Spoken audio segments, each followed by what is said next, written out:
My sister stood up at my baby shower, tapped her glass, and said, "Let's all pray. This one gets to keep her husband longer than the first one." Everyone laughed. My mother laughed hardest. My husband did not. That was how I knew something had already gone wrong. My name is Tessa. I'm 32 now. My sister Cora is 29. Growing up, Cora was my mother's favorite in the kind of way nobody says out loud, but everybody can feel. My mother called her spontaneous. She called me rigid. That word followed me for years. Rigid if I asked questions, rigid if I wanted plans, rigid if I remembered what people promised. Cora was bright, I was difficult. If Cora forgot something important, my mother said she was overwhelmed. If I forgot anything, my mother said I was careless. If Cora broke something, my father said accidents happen. If I broke something, my mother acted like I had proven a point about my character. That was our normal. My father was quiet in the weakest possible way. He hated conflict more than unfairness. That mattered later. When I was 10, Cora took the money our aunt mailed me for new school shoes and bought makeup. My mother said sisters share. When I was 13, Cora ruined the scrapbook my grandmother helped me make and cried until my mother hugged her. I got sent to my room for being dramatic. When I was 16, Cora told a boy I liked that I had named our future children already. I had not. He laughed every time he saw me after that. At dinner that night, Cora asked if I was okay in the same soft voice she used with teachers. That was the trick. She hurt you first. Then she offered sympathy before you could speak. By high school, I had one rule: do not react in public. If I cried, Cora looked innocent. If I got angry, my mother looked embarrassed. If I stayed quiet, people called me mature. What they meant was useful. The only person who saw the pattern clearly was my Aunt June, my dad's older sister. She lived in a yellow house with climbing roses and too many bird feeders. Her house smelled like coffee, lemon soap, and old magazines. When I was little, I spent Saturdays there helping her snap green beans and sort coupons. She watched people carefully. One afternoon when I was 15, Cora had just screamed because my mother would not let her borrow the car. 20 minutes later, my mother handed her the keys anyway. I was at Aunt June's kitchen table slicing peaches too hard. She looked at my hands and said, "You're cutting fruit like it insulted your bloodline." I laughed. Then I cried. I told her I hated who I became around my own family. She put down the knife and said, "No, honey, you hate the role they keep assigning you." I never forgot that, the role they keep assigning you. That was exactly it. In my family, I was always assigned a role. Reliable one, calm one, reasonable one, the person who cleaned up after everyone else's chaos and then got praised for not making a scene. Aunt June saw me. My mother hated that she did. If Aunt June praised my grades, my mother said Cora was more social. If Aunt June praised my work ethic, my father said Cora had natural charm. Praise in our family worked like rationing. If any came to me, someone rushed to increase Cora's share. I left for college at 18 and almost never moved back. I got a scholarship 2 states away. It was not glamorous, it was freedom. I studied project management and finance because I liked systems, deadlines, and things that made sense. Numbers do not gaslight you. Spreadsheets do not cry to avoid consequences. I worked nights at a hotel. That was where I met Aaron. He was not flashy. He was not loud. He had kind eyes, tired shoulders, and a habit of listening all the way to the end of what I said. The first time we talked, I was venting about a ruined booking schedule. He smiled and said, "You don't panic. You build a path." No one had ever noticed me kindly like that before. We dated for 3 years. Not perfect years, real ones, cheap takeout, long drives, shared bills, laundry fights, morning coffee and chipped mugs. That is how I knew it mattered. Then I made my mistake. I brought him home too often. The first Christmas he spent with my family, Cora smiled too brightly. She asked too many questions. Was Aaron always this quiet? Did he like confident women? Did he ever get bored of people who planned everything? Everyone laughed. Even Aaron smiled politely. Under the table, my hands shook. I knew that tone. Cora was not joking. She was testing gravity. After that, strange little things started happening. Aaron brought up private stories from my childhood I had never told him. Embarrassing ones. The time I threw up before a choir concert. The time my mother made me wear Cora's old dance costume to a school event because nobody will notice. When I asked how he knew those things, he said Cora told him.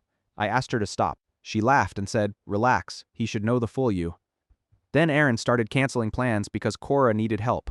A ride home, advice about a job interview, help moving a shelf, always something. I told myself I was being paranoid. That word had been trained into me by then. Still, Aaron did not betray me then. That matters, he apologized when I called it out. He blocked Cora for a while. He got better. For years he got better. Then we got married. Simple ceremony. Small guest list. No drama. A year later, that marriage ended.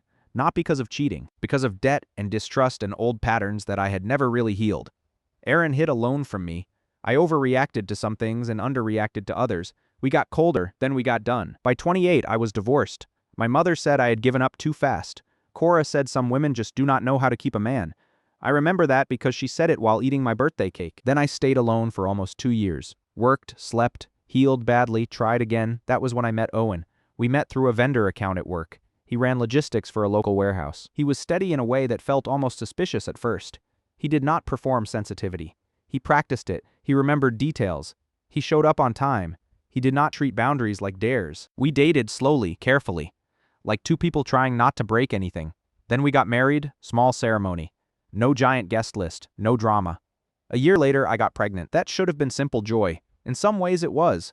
In other ways, it invited my family back into my life in larger doses than I was ready for. My mother insisted on helping. Cora insisted on being involved. She said becoming an aunt had changed her. That should have warned me. The first odd thing happened when I was 6 months pregnant. I walked into my mother's den and found Cora sitting too close to Owen on the couch, laughing at something he had just said. Not touching, not leaning on him, just close enough to make me cold. When she saw me, she smiled and said, "We were just making fun of Mom." Owen looked embarrassed. He shifted away a little. My mother called from the kitchen. "Those two get along so well." "It's nice. Nice." That word nearly made me laugh. A few weeks later, Cora started dropping by our house more often, always around dinner, always with wine or cookies or some little thing she thought made her presence look casual. She would sit at our island and tell stories while I packed school lunches for the future or folded little baby clothes. Owen stayed polite. Maybe too polite. That was the first warning I should have taken seriously. The second came at my baby shower. The line I opened with. My mother had insisted on hosting it at our house because it would be easier. She decorated in colors I never picked, invited people I barely knew, turned the whole thing into something that looked pretty in photos and felt wrong in the body. We were halfway through gifts when Cora stood up with her glass and gave her little speech. Then she smiled and said, "Let's all pray this one gets to keep her husband longer than the first one." Everyone laughed. My mother laughed hardest. My stomach dropped. Owen did not laugh. He looked at Cora and said, "That wasn't funny." For 1 second, the room went still. Then Cora smiled and said, "It was a joke." Joke? That word again. I looked at my mother. She shrugged. Then she said, "Tessa always takes things too personally." There it was, always my fault for noticing the knife. I smiled through the rest of the shower because my daughter was kicking and my aunt was watching and I could not bear to cry in front of everyone. Later that night, when the gifts were stacked and the house finally went quiet, Owen sat beside me on the couch and said, "Your sister has been messaging me again." My whole body went cold. I said again. He looked ashamed. Then he handed me his phone. There they were, messages from Cora, at first casual, then flirtier, then bolder. One said, "If you ever get tired of being managed, call me." Another said, "You picked the responsible one, but sometimes fun matters more." My hands started shaking. I checked the replies, very few, mostly short shutdowns. Then nothing, but he had not told me that mattered. I asked why. He rubbed his face and said I thought ignoring it would keep it small. There it was, the family religion. Keep it small, keep it quiet, keep the peace. I laughed once. Then I said, "That is how things grow in my family."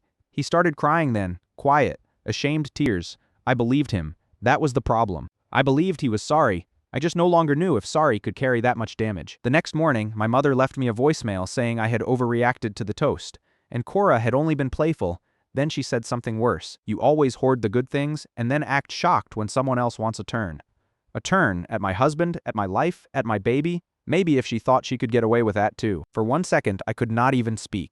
Then I called Aunt June. She answered on the second ring. When I told her everything, she listened and then said, "Stop treating this like one ugly night. This is a system." She was right. It was not one ugly night. It was the latest step in a structure I had been trained to survive. A month later, Aunt June fell and broke her hip. That changed everything, because unlike my mother, she knew how to ask for help honestly. So I moved into her yellow house for a while after the baby came. Not permanently, just enough to help during recovery, and because I wanted space from my mother and Cora. Owen stayed with me part of each week and worked the rest from our house. We were not separated. We were not fine either, we were suspended. The baby came in October, a girl. We named her Iris. She had dark hair, loud lungs, and the exact gift of making tired adults cry just by gripping one finger. The first time Aunt June held her, she said, "Well, at least one woman in this family arrived already knowing how to hold on." I laughed so hard I cried.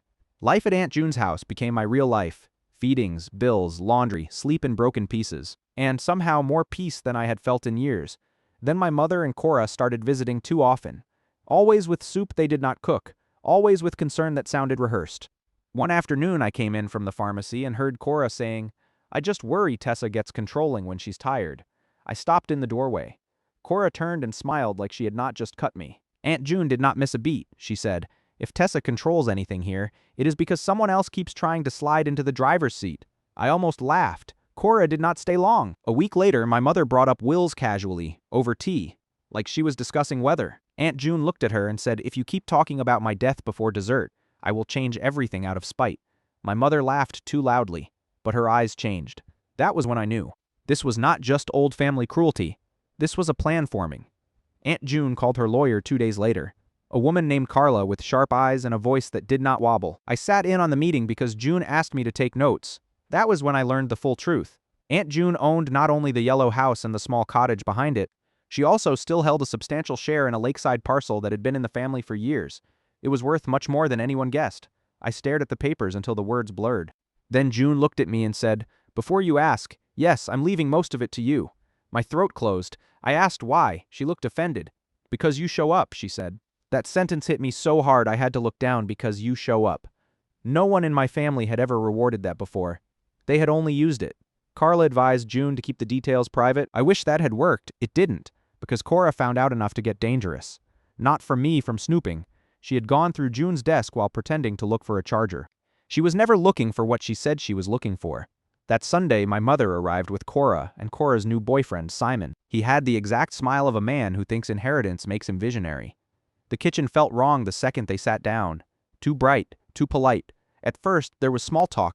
Then my mother put down her cup and said, "We hear there may have been updates." June did not blink. "We?" she asked. Cora smiled and said, "Mom just means the family." June took a sip of tea. "The family did not earn this house," she said. "I did." The room changed right there. My mother's smile tightened. She said she only wanted fairness. That almost made me laugh. Fairness had never mattered when Cora took my peace, my time, or tried to take my husband. Then Simon started asking about the lakeside parcel. He had ideas, cabins, events, a retreat business. My whole body went still. There it was. Not grief, not care. A development fantasy built on a living woman in a sweater set. I started to speak, but June beat me to it. "No," she said. "Just that. No." Then she added, "Tessa has invested time, labor, and love. The rest of you have invested appetite. Those are not equal." No one spoke after that. My mother left early, taking the pie she brought with her. On the drive home, she accidentally left me a voicemail. I heard her tell Cora, "She's always calm in a way that makes everyone else look cruel." That line stayed with me. I had spent years trying not to be difficult, and somehow even my silence offended her. After that dinner, everything turned colder. My mother stopped asking how June felt. She asked whether Carla had visited again. Cora started posting fake sweet things online. Old childhood photos, captions about sisterhood and healing. People commented with hearts. I wanted to throw my phone into the lake. Then Cora started dropping by the house more often, always with pastries she did not pay for. Always too loud, always performing concern. Owen meanwhile was trying. That mattered too. He had blocked Cora again. He had started therapy. He answered every hard question I asked. Sometimes trust returns like sunrise. Slowly, then all at once. Sometimes it doesn't. I did not know which we were. I just knew he was finally willing to sit inside discomfort with me instead of asking me to leave it outside. That mattered more than apologies ever could. Then June got worse. Another stroke, more weakness, rehab. Then home again. I spent more nights sleeping on the couch than in a bed that winter. My mother came twice and complained about parking both times. Cora came once, took a selfie while June slept and called rehab coffee poison. I made her delete it. She rolled her eyes and said I was impossible. That winter, June got serious about paperwork. Carla came twice more. The second time, she asked me to take notes. That was when I learned the full structure. Not only was I getting the yellow house, most of the cottage income rights, and the lakeside share. June had also written a letter to be read privately if anyone challenged the decisions. That letter mattered later. June died in February. There is no elegant sentence for that. One day she was there. The next day the house sounded wrong. Too quiet. I remember the kettle, the Afghan over her chair, the peppermint bowl. There are losses that take your breath. And there are losses that take your witness. Losing June was the second kind. The funeral was small. I wanted it that way. No giant arrangements, no dramatic music, just people who had actually loved her. Then came the will reading. That was where the real war began. It happened in Carla's office 2 days later. My mother wore gray and outrage. Cora wore black silk and practiced grief. Simon came too, which told me everything. Carla read slowly. Specific gifts first, then the house, then the cottage rights, then the parcel, then cash gifts. My name came up again and again. By the third time, Cora sat straighter. By the fourth, my mother had gone flat. By the fifth, Simon stopped pretending he was there for emotional support. When Carla finished, there was silence for 4 full seconds. Then Cora laughed once and said, "No, just that, no." Carla folded her hands and said, "The documents are valid." My mother leaned forward. "There must be confusion," she said. "Tessa was living there while June was vulnerable." Vulnerable? Like I had tricked a woman who balanced rent logs in pencil into her 80s. My hands shook under the table. Carla's voice turned to steel. "June made these decisions over time," she said. "There's no question of capacity." Then Cora said the thing I should have expected. "So the reward for playing nurse is getting the jackpot?" Jackpot. As if changing sheets and swallowing panic at 3 a.m. were some game show strategy. I turned to her and said, very quietly, "You took selfies in rehab." For once, she had no answer. My mother did. She said, "This is exactly what I was afraid of." Tessa always turns things ugly. That sentence again, different room, same machine. I stood up because if I stayed seated, I was going to scream. Carla asked if anyone needed a break. No one took one. Instead, my mother started asking legal questions. Could the house transfer be paused? Could the parcel be reviewed? Could the estate be delayed? Carla answered calmly. Every answer was some version of no. In the parking lot after, Cora stepped close and hissed, "Enjoy it while it lasts." I should have paid more attention to that sentence. Because 4 days later, someone got into the yellow house. Nothing huge was taken. A lockbox, some copied files, one folder with account summaries. At first I thought it might be random. Then I saw which drawers were open. The estate copies. My whole body went cold. The sheriff came. He asked who had keys.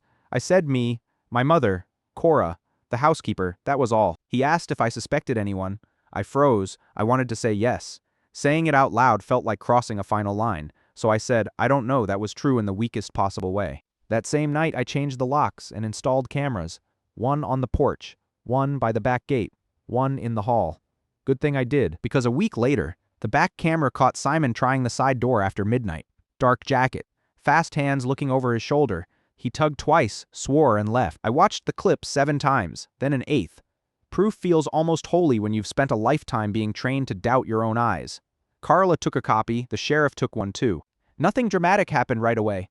But it mattered, because from then on they could never make me doubt the pattern again. The final twist landed 3 weeks before Iris's first birthday dinner. Yes, not a wedding, not a vow renewal. Just our daughter's first birthday dinner in the backyard of the yellow house with family we trusted and friends who had earned their place. The morning Carla called, I was folding napkins. She asked if I was sitting down. I sat. She said someone had submitted a typed statement claiming June wanted to amend her will shortly before she died. My vision narrowed. From whom? Carla said it was clearly suspicious and not properly executed. Still, it existed. That meant someone had moved from gossip into fabrication. My first thought was Cora. My second thought was my mother helped. I went cold all over. Then angry. Not hot anger, clear anger, Carla said. We needed rehab logs, witness records, and patience. Patience. I had spent my whole life being patient. This time patience would be a blade, not a cage, so I used it. I dug through calendars, invoices, rehab records, text logs, and old emails. Owen helped me sort folders. Yes. Owen, that mattered. He sat there night after night organizing dates, screenshots, and records with me. No defensiveness, no request to move on, just work. The more we built the timeline, the stronger it got. On the date, the fake amendment claimed June wanted changes. She had been in therapy, then lunch with me, then a nurse visit, no gap, no chance, then something even dumber surfaced. One of the listed witnesses was a notary who had moved to Nevada 2 years earlier. When Carla told me that, I laughed out loud. Not because it was funny, because it was so arrogant, so sloppy. Then Carla read June's private letter to me. It said, in part, if my brother's daughter and her sparkly little daughter try to say Tessa pressured me, know this. Tessa is the only one who ever came without a shopping list. I laughed and cried at the same time. The first birthday dinner morning came clear and cold. The yellow house looked beautiful, string lights, wood tables, June's herb pots on the steps. For 1 full hour I felt peaceful. Then Mara looked out the upstairs window and said, very carefully, Tessa, they're here. My stomach dropped. Then she added, and Cora brought balloons, of course she did. I walked to the window and looked down. My mother stood in pale lavender as if she had never heard a boundary in her life. Cora stood beside her in cream silk holding a bunch of balloons in her phone. Simon leaned against the gate. My hand started shaking. Mara touched my shoulder and said, you do not have to go down there, but I did. Not alone. Owen came with me. So did Carla at the front gate. My mother was already crying. Cora saw me and lifted the balloons like an offering. That almost made me laugh. She said loudly, I just wanted to fix this before the baby's big day. A stage, always a stage. My mother stepped forward and said, please don't do this in front of everyone. Do what? Exist, honestly? I said, you were not invited. Cora's eyes filled instantly. That speed still amazes me. Then she delivered the line she had clearly rehearsed. I know you hate me, but I can't lose my sister and my niece too. Guests had started gathering on the porch and in the yard. I could feel eyes. Old panic rose. The old instinct said, keep it small, keep it private. Do not embarrass the family. Then I looked at Owen, then Mara, then Carla, then the porch where June had told me the truth for years, and something inside me settled into place. Not rage, clarity. I said loud enough for the yard and porch to hear, you stole from me for years, tried to steal June's estate, filed false reports, forged documents, sent Simon to break into her house, flirted with my husband, humiliated me at my baby shower, and kept pushing, because you thought I'd split everything to buy silence. Leave silence, real silence. Cora's tears stopped for half a second. My mother went white. Simon stared at the balloons. Then my mother recovered and said, how dare you say that here? Carla stepped forward before I could answer. She said, calm as winter. She says it because there is evidence that changed the room. Cora lowered the balloons a little. My mother looked around and realized the audience was not automatically hers. Then Cora did what she always did when cornered. She attacked. She pointed at me and shouted, you always thought you were better than us.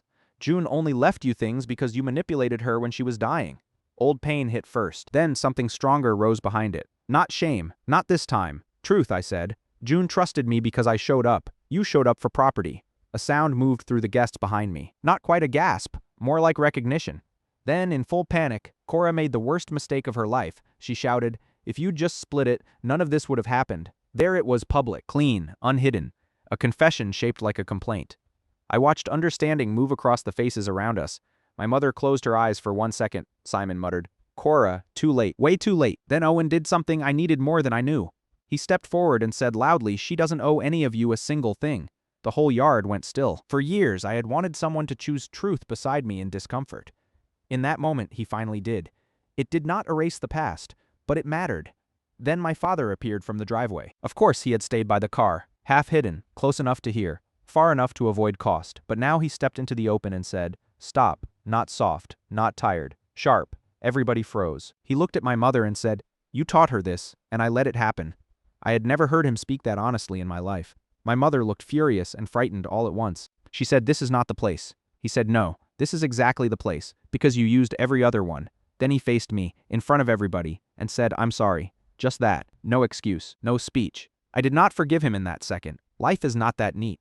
But I believed him, and that mattered. The planner opened the gate wider and said, they need to leave now. 2 of Owen's brothers stepped closer too. Not threatening, just solid present. My mother grabbed Cora's arm. This time Cora let herself be pulled at the gate. She turned back and said, this isn't over. And for the first time in my life, I smiled at her without fear. I said, yes, it is. They left. All of them. The yard stayed quiet for one long beat. Then Mara clapped once and said, okay, great, let's do the nice part. Everyone laughed. Real laughter. The kind that releases pressure instead of hiding it. I laughed too, though tears were on my face. Then Owen and I stood under the string lights with our daughter in his arms and promised to build something honest. It was the truest night of my life. Not because it erased anything, because it finally stopped pretending.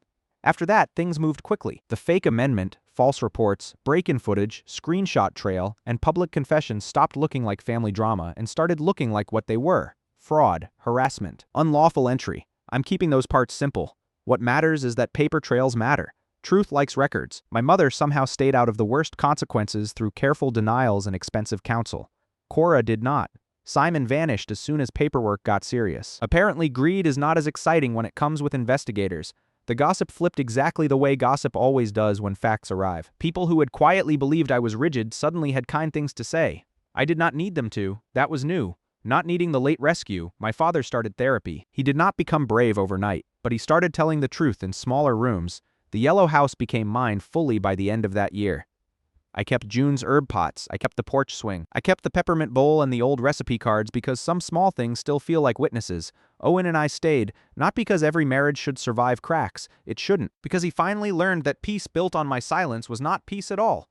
Trust returned the way spring does. Slowly, then all at once, a year has passed now. I'm writing this at June's kitchen table while Iris naps upstairs and Owen burns toast in the next room because he is pretending to multitask.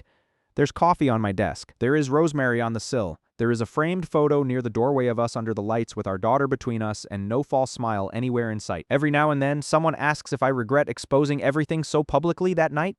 No. I regret that it became necessary. I regret the years before it when I confused endurance with love and silence with maturity. I regret every time I made myself smaller so other people could stay comfortable. But I do not regret the truth. The truth cost me a role. It gave me a life. That trade was worth it. The last clear thing Aunt June ever said to me was in rehab after her first stroke. She squeezed my hand and whispered, "You do not have to disappear just because other people confuse your silence with food." I did not understand it fully then. I do now. Belonging that has to be purchased with self-erasure is not belonging. Love that only arrives when you're useful is not love. Family that survives by feeding on one person's silence is not family. So no, I did not lose my family at a baby shower or in a backyard. I lost a job. I lost the role of person who absorbed everything so everyone else could keep pretending. And in the place where that role used to be, I built a house, a marriage, and a life that finally feels like mine. Turns out June was right. The reward for showing up is not that unfair people become fair. It is that one day, if you keep choosing truth, you stop needing unfair people to explain your worth. And for the first time in my life, I did not feel dependable. I felt free.